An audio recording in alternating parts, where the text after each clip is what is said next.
माया जाल में फंसे नारद जी। एक बार नारद जी को यह अभिमान हो गया कि उनसे बढ़कर इस पृथ्वी पे कोई दूसरा भगवान विष्णु का भक्त नहीं है। उनका व्यवहार भी इस भावना से प्रेरित होकर कुछ बदलने लगा। वे भगवान के गुणों का गान करने के साथ साथ अपने सेवा कार्यों को भी वर्ण करने लगे। भगवान से तो कोई बात छुपी नहीं रहती, उन्हें तुरंत इस बात का पता चल गया। वह अपने भक्त का पतन भला कैसे देख सकते थे, इसलिए उन्होंने नारद जी को दुष्ट प्रवृत्ति से बचाने का निर्णय किया। एक दिन नारद जी और भगवान विष्णु साथ साथ वन में जा रहे थे। अचानक विष्णु जी एक वृक्ष के नीचे थक कर बैठ गए और बोले, भाई नारद जी, हम तो थक गए हैं, प्यास भी लगी है, कहीं से पानी मिल जाए तो ले आओ। हमसे तो प्यास के मारे अब चला नहीं जा रहा है, हमारा गला सूख रहा है। यह सुनकर नारद जी तुरंत सावधान हो गए। उनके होते हुए भगवान भला प्यासे रहे। वे बोले, भगवान अभी लाया, थोड़ी देर प्रतीक्षा करें। नारद जी एक और दौड़ लिए। उनके जाते ही भगवान मुस्कुराए और अपनी माया को नारद जी के सत्य मार्ग पर लाने का आदेश दिया। माया तो माया थी, वह शुरू हो गई। नारद जी थोड़ी ही दूर गए होंगे, उन्हें एक गांव दिखाई पड़ा जिसके बाहर कुएं पर कुछ युवा स्त्रियां पानी भर रही थी। कुएं के पास जब वे पहुंचे तो एक कन्या को देखकर अपनी सुध-बुध खो बैठे, बस उन्हें ही निहारने लगे। वह यह भूल गए कि भगवान के लिए पानी लेने आए थे। कन्या भी नारद जी की भावना समझ गई। वह जल्दी जल्दी जल से घड़ा भरकर अपनी सहेलियों को पीछे छोड़कर घर की ओर लपकी। नारद जी भी उनके पीछे हो लिए। कन्या तो घर के अंदर चली गई, लेकिन नारद जी ने द्वार पे खड़े होकर नारायण नारायण का उल्लेख जगाया। गृह स्वामी नारायण का नाम सुनकर बाहर आए। उसने नारद जी को तुरंत पहचान लिया।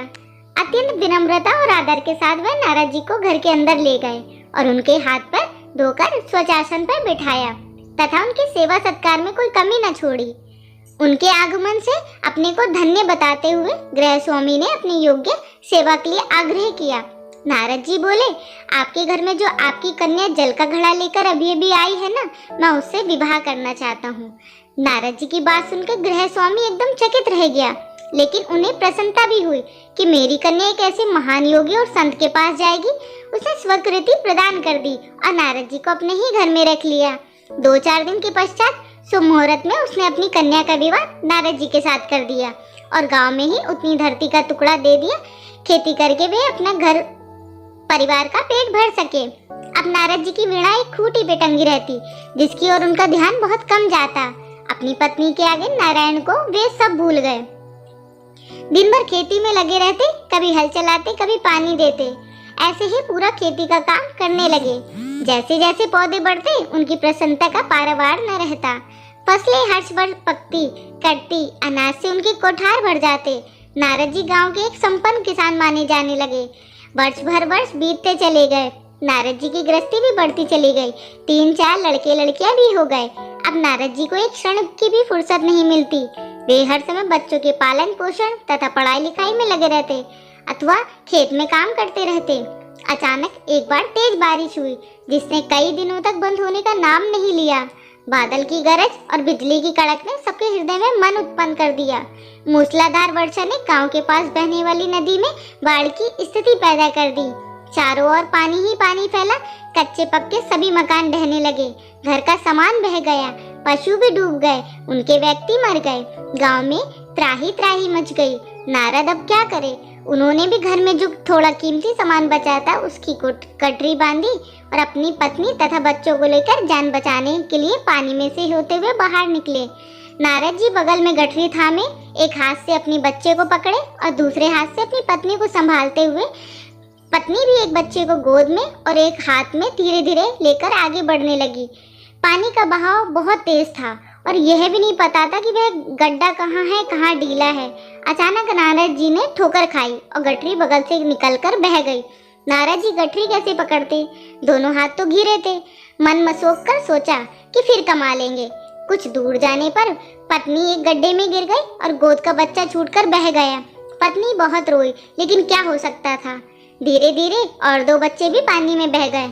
उन्होंने बहुत कोशिश की बचाने की, लेकिन कुछ न हो सका। दोनों पति पत्नी बड़े दुखी होते हुए एक दूसरे को सद्भावना देते हुए ऊंची जगह ढूंढने लगे। एक जगह आगे चलकर दोनों एक गड्ढे में समा गए। नारद जी तो किसी प्रकार गड्ढे में से निकल आए, मगर उनकी पत्नी का पता नहीं चला। बहुत देर बाद नारद जी ने उन्हें ढूंढते हुए रोते हुए उनका बुरा हाल हो गया। हृदय पत्नी और बच्चों को याद करके फटा जा रहा था। उनकी तो सारी गृहस्थी उजड़ गई थी। बेचारे क्या करें, किसे कोसे, अपने भाग्य को या भगवान को।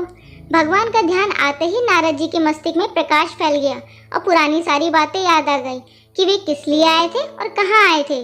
ओह, भगवान विष्णु तो उनकी प्रतीक्षा कर रहे होंगे। वे तो उनके लिए जल लेने आए थे और यहाँ गृहस्थी बसाकर बैठ गए।